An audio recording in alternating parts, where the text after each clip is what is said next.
Вы смотрите «Актуальное интервью», в студии Сергей Михедов. Здравствуйте. Год назад, 4 августа, не стало первого президента Республики Саха-Якутия Михаила Ефимовича Николаева. Возглавив регион в непростое время, он заложил фундамент для прорывного развития республики на современном этапе. Также внес неоценимый вклад в развитие нашей страны. Гость студии Юрий Семенов, руководитель Николаев-центр библиотеки архива первого президента Республики Саха-Якутия Михаила Ефимовича Николаева. Юрий Иванович, здравствуйте. Здравствуйте. С именем первого президента связано становление новой Якутии. Вот на ваш взгляд, какие моменты в управлении республикой тогда стали ключевыми для исторического развития региона? Ну, прежде всего, надо вспомнить, какое это было время, когда эта громадная наша советская страна практически развалилась, и мы остались один на один. И учитывая то, что мы северный край, который полностью обеспечивался с северного завоза, практически остался сам с собой. И это большой был кризис. У нас ведь ни пшеница, ни рис, ни гречка, ничего не растет. И вот надо было решать вот такие, начиная от самых простых вопросов жизнеобеспечения, вот сегодняшнего дня, питания и так далее, северного завоза, обеспечить северные наши районы топливом на зиму. Это большие вопросы стояли. Не каждый справился бы с такими сложными ситуациями. Но, как говорится, нам очень повезло, что у руля нашей республики стал не просто опытный человек, а, можно сказать, гениальный сегодня мы видим, который внес самые фундаментальные решения. Прежде всего, это вопросы регулирования прав и ответственности Республики Саха-Якутия за распоряжение своими ресурсами, которые имелись.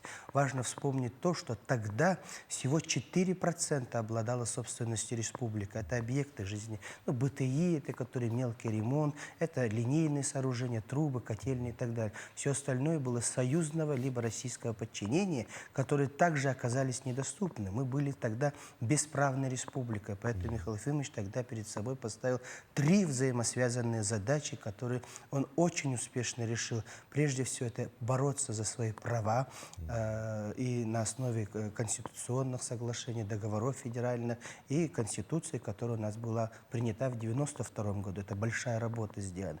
На основе прав, которые мы получили на основе федеративного соглашения, федерального соглашения с президентом России, это формировать реальный сектор экономики.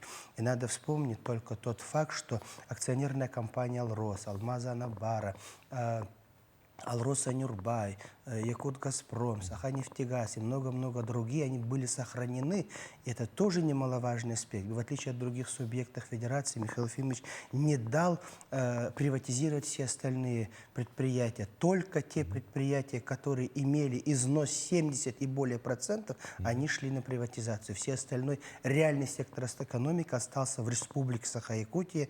И это тоже была большая работа. Тогда, вы прекрасно понимаете, лихие 90-е годы, как за алмазными компаниями, за авианосными компаниями шла огромная работа транснациональных, больших международных компаний захватить. Но Михаил Ефимович провел большую работу, чтобы это все осталось за Республикой Саха-Якутия Российской Федерации. Мы впервые в истории получили право распоряжаться собственными ресурсами. В Конституции Республики 92 года так и вошло. Земли, недра, богатства, природные ресурсы, континентальный шельф, растительный, животный мир, воздушное пространство являются собственностью народов Республики Саха-Якутия. Именно собственность, и только собственность, это юридический термин, может продаваться, акционироваться и так далее. Это очень немаловажный аспект. И только на основе первого правового и экономического реального сектора экономики можно формировать социальный капитал, чем потом занялась Республика Саха-Якутия. Поэтому это 3 фундаментальные основы, которые были заложены и по сегодняшний день. Мы сегодня видим, как республика динамично развивается. Эту политику продолжил Вячеслав Анатольевич Старов, Егор Афанасьевич Борисов. Сегодня Арсений Сергеевич Николаев динамично формирует новые сектора экономики, в том числе креативную экономику. Но базой всему это было заложено Михаилом Ефимовичем Николаевым. Это очень важно понимать и подчеркивать все главы субъекта нашей нашей республики, ну и федеральное правительство, в том числе Владимир Владимирович Путин в прошлом году в телеграмме это отметил, что Михаил Ефимович является основателем нашей современной республики Саха-Якутия. Михаил Ефимович, безусловно, является политиком международного уровня. Вот об этом говорят его личные встречи, тесная работа с главами государств, мировыми лидерами. Вот какие направления этой работы можно отметить отдельно? Прежде всего, надо сказать, что Михаил Ефимович представлял Российскую Федерацию более чем 15 раз в различных международных организациях, в том числе Евросоюзе, Организации Объединенных Наций, за пределами Российской Федерации, подписывал соглашения, в том числе с Южной Кореей, это тоже очень важно. Вот такое было большое доверие, прежде всего, как президенту республики, он подписал соглашение с Южной Кореей, ну а потом уже зампредседателя Совета Федерации, это одна из высших должностей нашей страны, где Михаил Ефимович непосредственно выступал и в Европарламенте и так далее. Михаил Ефимович является одним из отцов-основателей одной из авторитетнейших организаций, это Северный форум. Именно в эпоху его председательства самый пик развития этой большой организации, объединяющей и Канаду, и многие другие страны по вопросам развития Севера и Арктики, и охраны этих территорий. В втором числе надо сказать, что Михаил Ефимович, именно он является инициатором, создателем Министерства внешних связей республики, которое сегодня тоже очень хорошо работает. Мы это видим, в том числе вот межнациональные отношения. Сегодня этим министерство занимается. И третий немаловажный факт, признавая его вот в очень международном плане достижений, Всемирный фонд дикой природы приезжал, и помним, мы в 1995 году открыли Лена Норденшель, промбиологическую станцию, полностью за счет средств Всемирного фонда дикой природы. Это тоже убедить, доказать, что здесь мы являемся вот тем заповедным местом, куда прилетают птицы и так далее. И за вклад в биологическое разнообразие Михаил Ефимович стал одним из тех лидеров мирового сообщества, который получил премию за вклад в сохранение мирового биологического разнообразия. Поэтому в этом плане надо сказать, что не каждый губернатор субъекта встречался с главами субъекта, в том числе Михаил Ефимович с императором Японии Акихиро встречался, с премьер-министром не раз встречался, с рядом других президентов, с королем Швеции Карлом Густавом XV и так далее.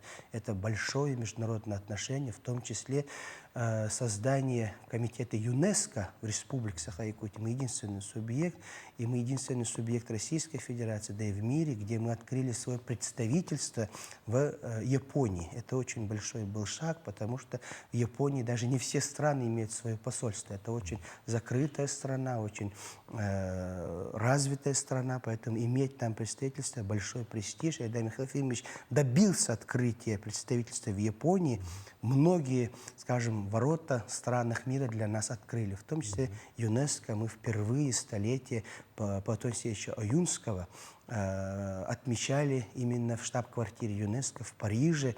Это, то есть, большой тоже показатель признания нашего Платона Алексеевича Аюнского, нашей культуры Республики Саха-Якутия. Ну и он является отцом-основателем международных спортивных игр, которые сегодня самые крупные в азиатском континенте, игры, объединяющие более чем 40 стран мира, показывающие всю мощь, так скажем, Российской Федерации и нашей республики. Поэтому в международном плане Михаил Ефимович имеет очень большое значение как человек, который показал Республику Саха-Якутия во всем цивилизованном мире, его культуру, его духовность, в том числе признание ЮНЕСКО Олонхо является вот тем результатом его и его соратников, и нашего ума и таланта нашего народа.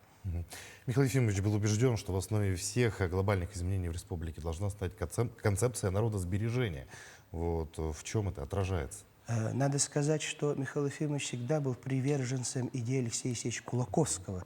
И именно его идея народосбережения – это самое главное, что наша ключевая, вот не зря в его книге «Выбираю свободу человека», и вот вся политика Михаила Ефимовича была направлена на то, что вся экономика, вся социальная сфера должна быть направлена на развитие ума и таланта человека. За годы президентства Михаила Ефимовича, только факты приведу, было построено больше, чем 200 каменных школ и детских садов. Открыто 15 высших учебных заведений, в том числе единственный в России сельской местности Институт физической культуры и спорта в Чурапче, который сегодня великолепно работает. Высшая школа музыки Республики Саха-Якутия построена более 10 10 корпусов нашего Северо-Восточного федерального университета, колыбели якутской интеллигенции, Арктический институт культуры и искусства. Это все направлено на то, чтобы развить человека, его ум и талант. Я не говорю о спортивной инфраструктуре, я не говорю о возрождении культуры, духовности, языка, когда мы не просто говорим о сохранении языка, мы гордимся тем, что у нас есть.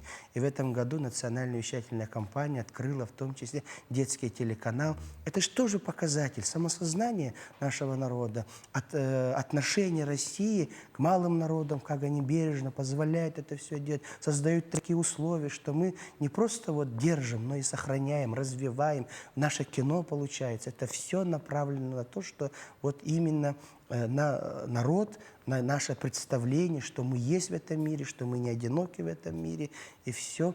И важно сказать, что первый указ Михаила Ефимовича был направлен на развитие здравоохранения, в том числе создание такого самого крупного по тем меркам консультативно-диагностического центра, который в народе называется либо медицинский центр, который носит имя Михаила Ефимовича. Подобные заведения были открыты в других субъектах только через 20-30 лет. Это тоже немаловажный факт, мне кажется. Это все политика народосбережения. Вот какие направления реализуются согласно указу главы Якутии Александра Николаева об увековечении памяти первого президента республики Михаила Ефимовича Николаева? Ну и какие инициативы общественности в том числе? Арсений Сергеевич очень мудрый руководитель республики, это отмечал Михаил Ефимович всегда. Надо сказать, что с первых же дней он взял всю ответственность на себя, он консолидировал общество, он собрал более чем 368 предложений, рассмотрел ключевые, вошли в указ главы республики. Кроме этого, те, которые не вошли, более чем 145, 367, они дублировали очень много. И вот 145 тоже ведут реализацию и так далее. Самое первое, это, конечно, создание мемориального комплекса в селе Актемца. Проведен конкурс, выбран эскиз. Сейчас ведется работа по проектно-сметной документации. Будет большой, хороший мемориал.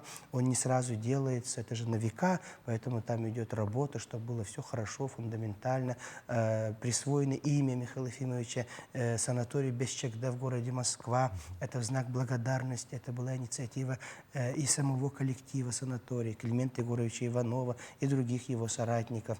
Переименована улица в городе Якут. Здесь надо большую должность сказать администрации и Совету депутатов городского округа, город Якутск, как они оперативно это сделали. Выпущен ряд книг уже «Время Николаева». Я благодарен своему народу. В том числе сама общественность выступила. Наш Северо-Восточный федеральный университет, Мария Михайловна Винокурова выпустила большую книгу, которая называется «Вклад Михаила Ефимовича в государственную политику». Создан Министерством культуры Сахафильмом фильм «Путь президента». Поэтому планомерная работа ведется лично под руководством Арсения Сергеевича. Это очень важно, мне кажется, правильно.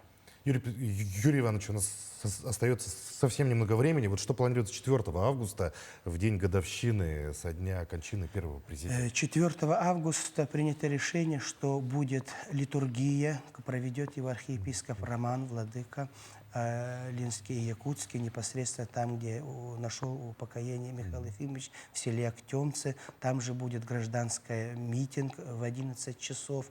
Ну и здесь, в городе Якутске, будут различные мероприятия в районах. Я очень надеюсь, что наши руководители не останутся в стороне. И этот день для всех будет день памяти нашего отца-основателя нашей республики Михаила Ефимовича, а также благодарные выпускники Высшей школы музыки в Национальном художественном музее проведут концерт «Благодарность Махтал» в память о Михаиле Ефимовиче в 4 часа, воскресенье, 4 августа.